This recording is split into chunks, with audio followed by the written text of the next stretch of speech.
Welcome back to our Busting Addiction and Its Myths podcast. I'm Bruno J., and I have updated the introduction to our episodes in order to address an issue that we cannot ignore, nor do we want to. It looks like COVID-19, the coronavirus, will be with us for some time.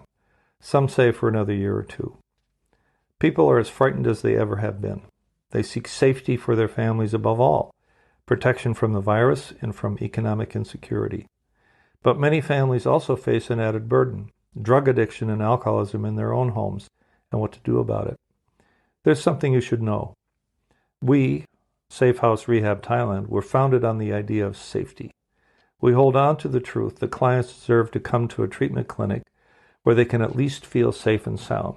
Devoting ourselves to safety first gives us the firm foundation upon which everything else is constructed, hence our name, Safe House Rehab Thailand. Thailand has been recognized as one of the world's safest places to be during the pandemic. Further, we at Safe House have made the right adjustments so that clients and staff remain and feel safe and sound. Masks are mandatory, as is social distancing, mandatory hand cleaning, daily blood oximeter readings, which is an early warning measure, and if by chance anyone doesn't feel well, the local hospital in Bang Bung is only minutes away. My podcast, Busting Addiction and Its Myths, is dedicated to serving families of still suffering addicts and alcoholics by providing evidence-based advice and insight so that you can make a better informed decision on what to do and what not to do. We are sponsored by Safe House Rehab Thailand, dedicated to a modern approach to recovery, which means that we absolutely outperform traditional rehabs when it comes to diagnostics, technology, and aftercare. To learn how we can help, just visit safehouserehab.com, where we post the latest news, or send us an email at contact@safehouserehab.com.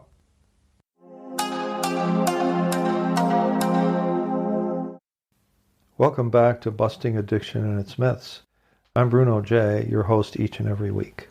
This podcast is episode number 2 of season 4. So let's call this episode Life, Liberty, and the Pursuit of Freedom. Now I know that it's supposed to say the pursuit of happiness, but I will later show how the direct pursuit of happiness can lead you down the wrong path.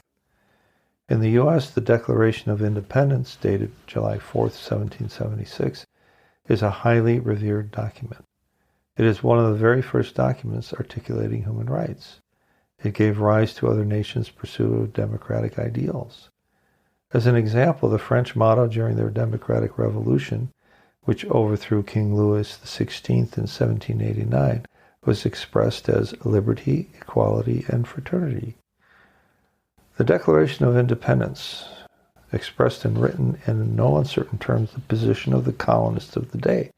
The preamble to the Declaration says this, quote, "We hold these truths to be self-evident, that all men are created equal, that they are endowed by their Creator with certain inalienable rights, that among these are life, liberty, and the pursuit of happiness."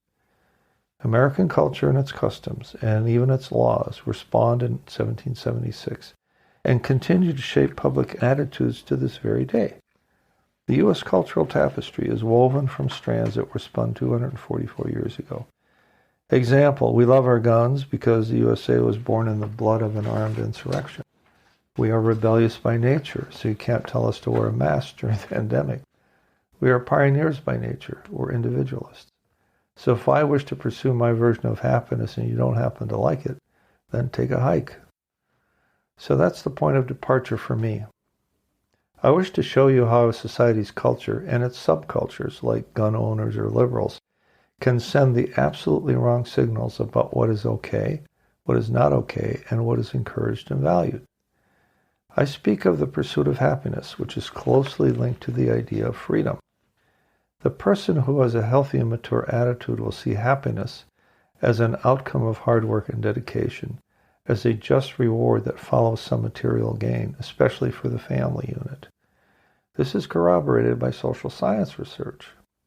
It shows that, quote, hard work is a leading value and that it serves as a driving guide. It also shows happiness as a value, but when asked, respondents had great difficulty in figuring out how that value would guide their actions other than pursuing pleasure. If happiness was listed not as a value but seen as an outcome, The connection to action was very clear in respondents' minds. It seemed to some as if happiness was about indulgence, that is, the taking, whereas hard work was about the giving. That has to tell you something. Let us turn our attention to how the addict sees the concept of happiness and what freedom means to him. Let us also look at what happiness and freedom means to the family of the still using or recovering addict. The addict alcoholic pursues happiness directly. By that I mean he seeks the high as a means of attaining happiness, and there's little beyond that which will make him happy. He sees freedom as a state in which he can do as he pleases, especially when it comes to his unrestrained ability to get his drug of choice and get high at the time and place of his choosing. The very first promise in Narcotics and Alcoholics Anonymous literature states, "We shall know a new freedom and a new happiness." What it means is that we shall be liberated from the slavery of our addictions, and our happiness will take on a deeper meaning, and that our happiness will be an outcome of our diligent pursuit of worthiness. What do we suppose freedom and happiness could mean to the still suffering family of the active or recovering addict? It essentially means the same thing as it does to the addict, because we recognize that alcoholism and addiction is a family disease. Freedom means release from the prison of addiction by virtue of a pardon, no less. Happiness means the joy that comes with recovery, and it also means the elimination of anxiety, which comes with the embrace of powerlessness, and for some, the presence of a higher power in our lives. Whereas before freedom was elusive as a cure, now it means we are free to make choices that are good for us. We did not know we had these kinds of choices. Whereas before happiness meant momentary relief from fear because Johnny made it home in one piece, it now means that we now carry with us enduring gratitude for our lives just as they are. This is what ends up happening if the family and the addict get into treatment about the same time. The family member, likely a wife or mother, but not always, sees a counselor trained in addictive disease and attends Al-Anon meetings, and gets educated on codependency and the art of detachment. And the addict gets into an inpatient or intensive outpatient program. He gets to learn about himself and how to change the way he thinks and acts. They get to learn some things in parallel. They are both powerless over alcohol and drugs, and their lives had become unmanageable. Plenty of evidence for that. They will learn that they need to run their lives on honesty, free of resentment, free of the burdens of the past, and free of the fear of the future. Their goal is to build character and worthiness as the path to genuine happiness, defined as an outcome and not as an objective. They will also understand the value of healthy detachment, staying in your own lane, not intruding on the other swimmer's lane, even though you are both in the same pool. By the same token, you will not allow another to violate your own space. They will come to understand the difference between privacy and secrecy. If all goes well, that is, if they just do what is asked of them, try to do it with abandon, because recovery, based on my 26 years of it, is best practice as an all-or-nothing adventure. They will find that kindness, honesty, and peace now rule the home. They will find that new freedom and that new happiness. They will find joy in helping others. They will experience the truth that man cannot help himself except by helping others. They will find that their brains start to work differently. They become more creative and more easily inspired. They begin to intuitively know how to handle situations that used to baffle them. This happens because the addict has rid himself of mind-stunting chemicals, while his caregiver mom has been released from the obsessive need to control and the fear that comes with it. They are both now in self-care mode. They are each on parallel paths, inspired to succeed by their love for each other and by their belief in the same vision of freedom. So what did we learn today about life, liberty, and the pursuit of freedom? 1, the pursuit of happiness is a hollow promise if we pursue it directly and not see it as an outcome of living a worthy life. 2, a new freedom and a new happiness promised by recovery programs is based on having the freedom to make better choices and a happiness that is an outcome of helping others. Happiness is not a result of taking, but as an outcome of giving. 3, a new basis of living is created when recovery is practiced with full commitment. A saying in AA goes, some of us tried to hold on to our old ideas, and the result was nil until we let go absolutely.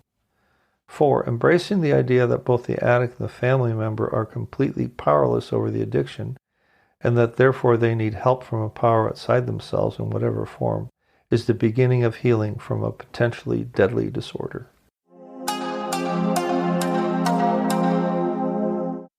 Thank you for tuning in today. It's my fervent hope we've given you new insight and new hope that will lighten your burden. For our hearts go out to all who suffer the effects of addictive disorder. Please give us your feedback at info@safehouserehab.com. By all means, ask us any question you like, and we'll answer on air if you will. And if you want to leave us your first name and city, we'll recognize you too, of course. This podcast is sponsored by safehouserehab.com, where we take a modern approach to recovery, something all families of those who suffer deserve. Tune in next week for more.